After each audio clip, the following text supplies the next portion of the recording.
Welcome to this very special edition of the KAJ Masterclass Live, the show which ensures that you profit from your time spent here with experts, either through their industry insights, information, or simply learning from them. And today we have with us David Cruz. He's the founder of El Maestro, a strategic advisory firm that he says equips CEOs to lead with clarity in an era of digital and information risk. So we'll learn about how he helps leaders make confident, risk-informed decisions that protect what matters most and strengthen organizational resilience. Welcome to the show, David. Thank you, AJ. Thank you for having me. It's a pleasure to be here.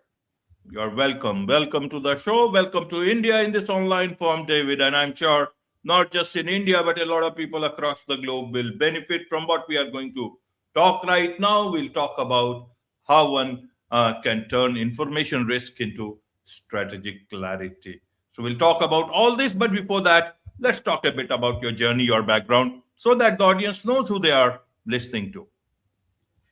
So my name is David Cruz. I'm a founder of El Maestro. It's a strategic firm. It's a unique firm that focuses on helping small business CEOs understand operational and information risk and bringing clarity so you can lead with confidence in this world that we're living on with so many competing priorities.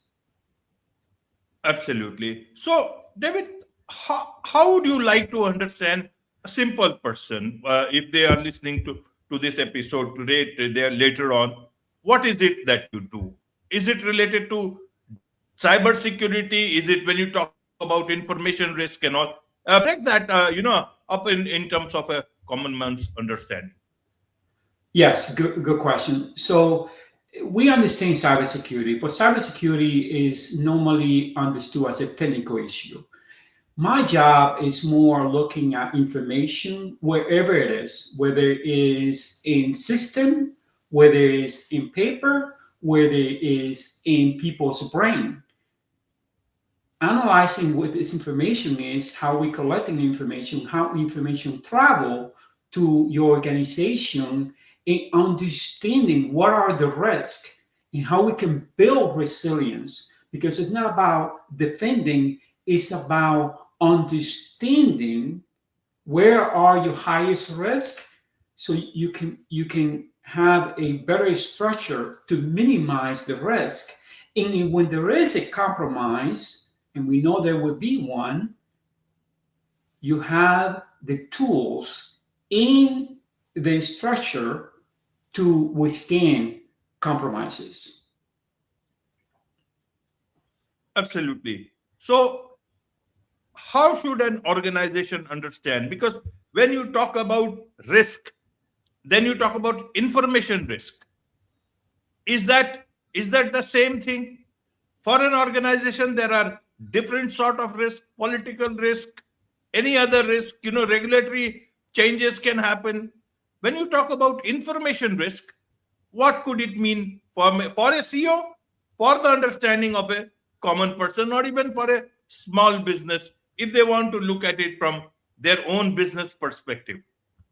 Absolutely. So information risk is simply understanding your information from the perspective of information must remain confidential. Information must remain with a level of integrity, and the information must be available. Anything that impact those three, that's an information risk. That's a risk we need to address. So information risk could be as simple of a compliance issue. An information risk could be as simple of somebody sharing information about your company. Or information risk can be you disclosing too much information about a strategy that you have in your business. That's how I define information risk. Absolutely. So how do you help? When do you come into the picture, David? Absolutely. So what I do is simply I sit down with CEOs because CEOs don't need information. They need insights. about the company, specifically about their organization. So I sit down with CEOs and understand what are the company, what are the three goals of the company, what are the main objectives of the company, what is the marketing plan, what is the operational plan, what are those core principles that makes the organization run, and help them build a more resilient structure for the company. So it's simply a conversation that I have with CEOs. It start with a simple assessment, assessing what the company, how the company operates. Because if I don't understand the company, I cannot help you. So I need to understand your company, not every company, but I need to understand your specific company, work with you, understand what are your concerns that you worry about from an information risk perspective, and build operational resilience. So again, one compromise cannot take you out of business. You still withstand any compromise, no matter what technology. The way my strategy works is no matter what the technology you worry about, you're going to be able to have a great understanding of what are the risks on your organization and how you can mitigate those to an acceptable level to you. Absolutely. So without you, isn't the CEO have, isn't the CEO aware about things that are happening outside the company, within the company? They have teams. If it's a mid-sized business to a larger business, they have teams for their marketing team, compliance team. They have got the legal department, smart people even there. Outside also, they have their own connections. They are part of different groups inside they know about. They also know, they have got accounting people, tax people advising them. So they must be knowing about, okay, this is what we have not done, this is what we, even IT team they have got, everywhere. I'm sure they use the good software also. I want to understand from that perspective, where is more clarity needed here when we talk of clarity, as the way you say it. Well, I say it this way: statistics show that cybercrime has extremely increased. In a lot of sources, put it as the highest profitable of all crimes. Okay, so with that said, we are not doing enough to protect our organization. And the fact of the matter is that we have proven in statistic, in reports, prove that leaders are focusing on the symptoms. They focus on technology. And this is not about technology. This is about resilience, about building a resilient culture. Whether you're talking about operation, we're talking about marketing, because information is the lifeblood of our organization. As soon as the information you collect information, you are responsible for that information. As soon as you build a product, you have information that is sensitive to your organization, that if it's compromised, your information is going to be impacted. Case in point, we had a hospital here in the United States who had to close the door because of one compromise. One compromise took the hospital out of business. And that's just one case. So it's not the issue. I know companies have IT teams, they have legal teams and such, but what I come in is to bring clarity of you don't need technology, you don't need more technology, you need business strategy to Can you please support. share? Right, David. So can you share some example, any example that can help us understand this part of the work that you do? Any example which does not compromise any information for company, but just for understanding. Yes. So one simple example is I work with the board of directors, and one of the things they were doing, they were taking information that they receive from the company, from the operation team, from the CEO, and sending it to their personal email, to the home account. That's a simple practice that they were doing. But they didn't realize that when you take information out of your company premise and work on your personal email, the information is way less protected, because in the company systems, there's a lot of technical controls that are in place that are very sophisticated to protect that information, not in your home. So that's just one example, or one just simple, just don't send emails outside your organization to work on it. And I'm talking about sensitive information, of course. That's just one practice that helped that company realize we need to address this. And these are just practices because, again, it's about resilient culture. It's about everybody understanding, hey, this is a risk, and we need to be careful of what we're doing. We need to have a better practice, more discipline on how we treat information, and that begins with the leader. This is why I focus on CEOs, because I believe the entire practice of an organization, the success of an organization, whether they're going to survive, it begins at the leader, with the leadership. Absolutely. So, how does a leader, a CEO, become more risk informed? Should he, have meetings with the teams? Should he use any other listening device, or something else?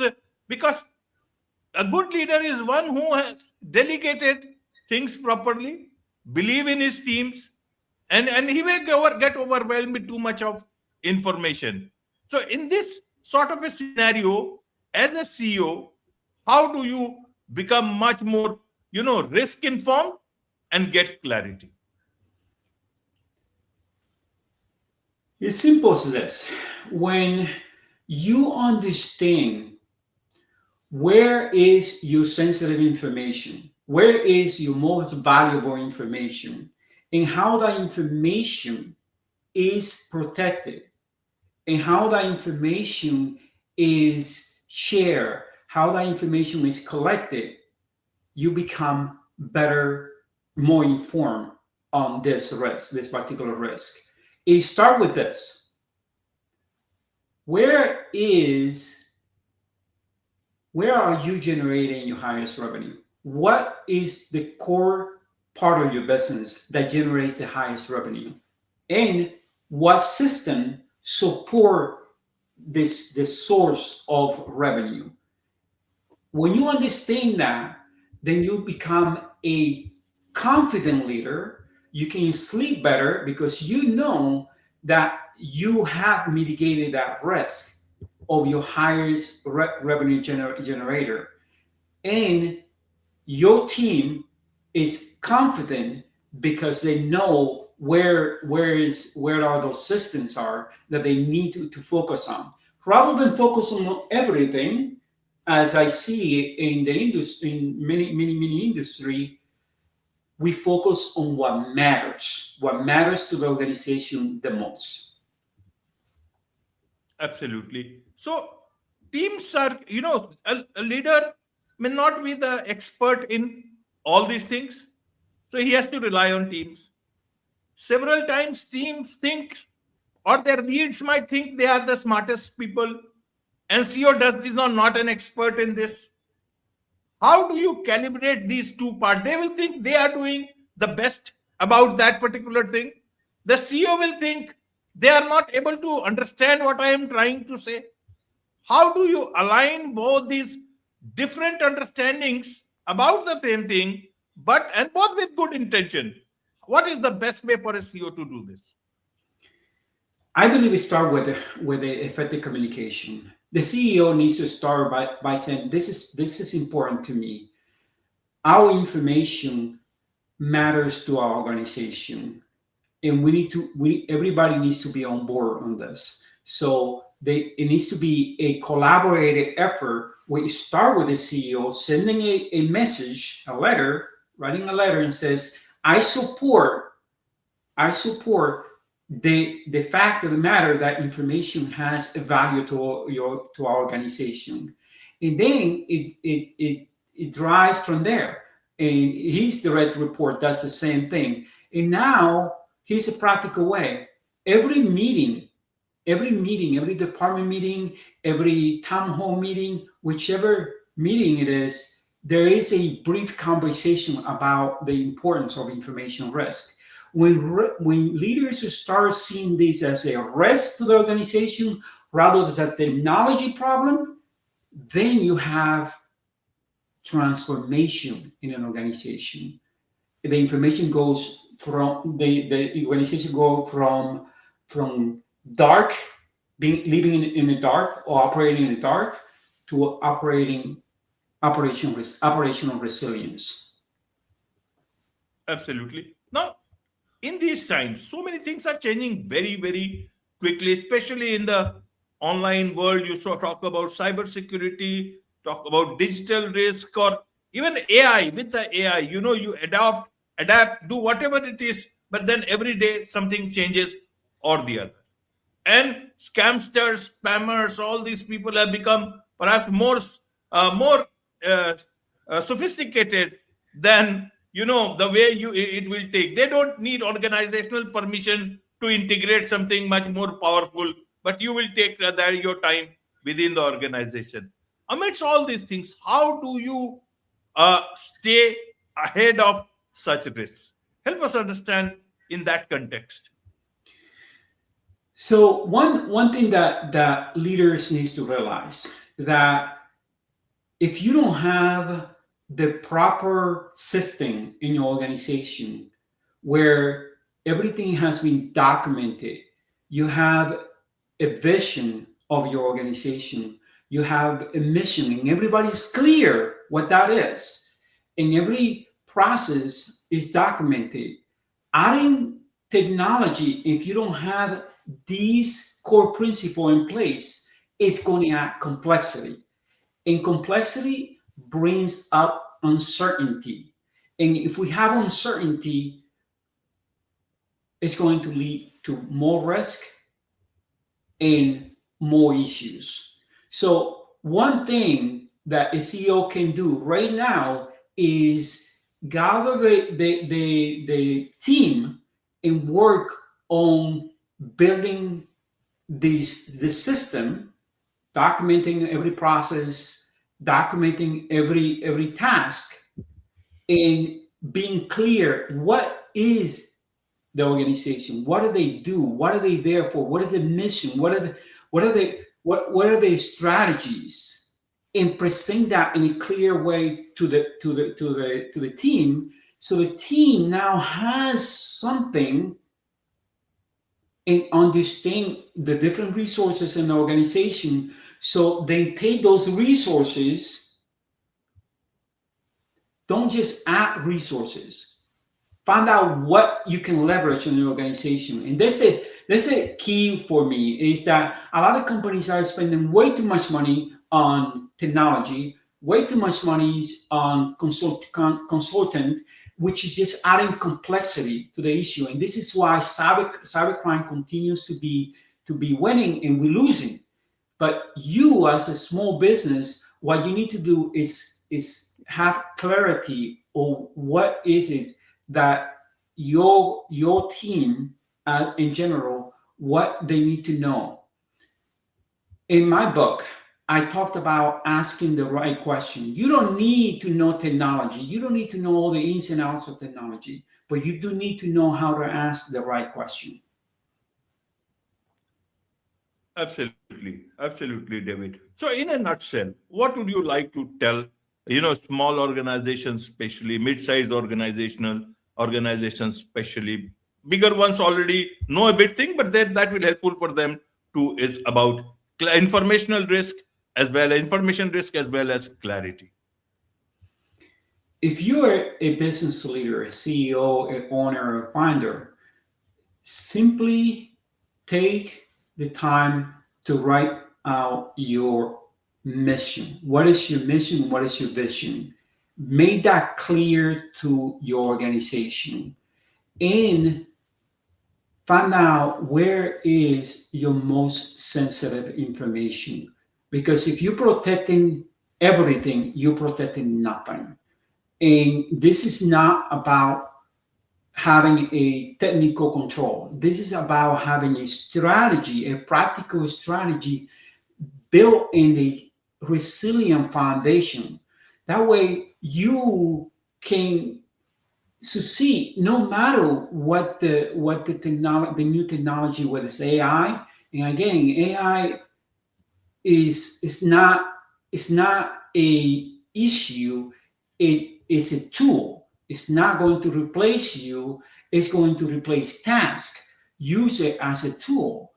So to make it very simple, sit down with your team, make sure everybody's clear on this, and make sure that you as a leader, because you're ultimately accountable.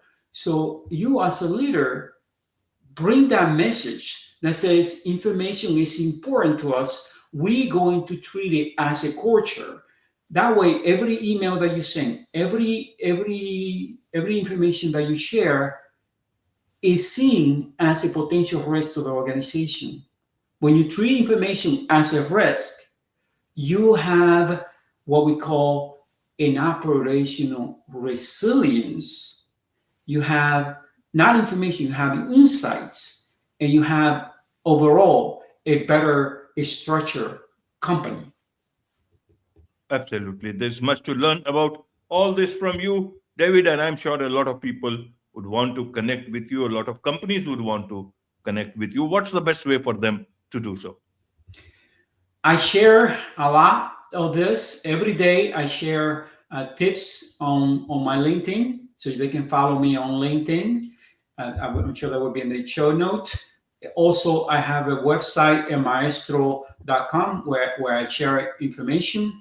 In AJ, I will send you a quote, a coupon code for my course. If you're a leader and you want to learn about this, I'm offering you as to thank AJ for inviting me to the show, a free access to my full course. It's a 7-week course and expand on what I discussed today. And it's not going to make you a technologist. It's going to help you ask the right question, and it's going to help you uncover the risk that you don't realize in the organization. Absolutely. With this, it's a wrap on this very special edition of the KAJ Masterclass Live. Thank you so much indeed for joining us.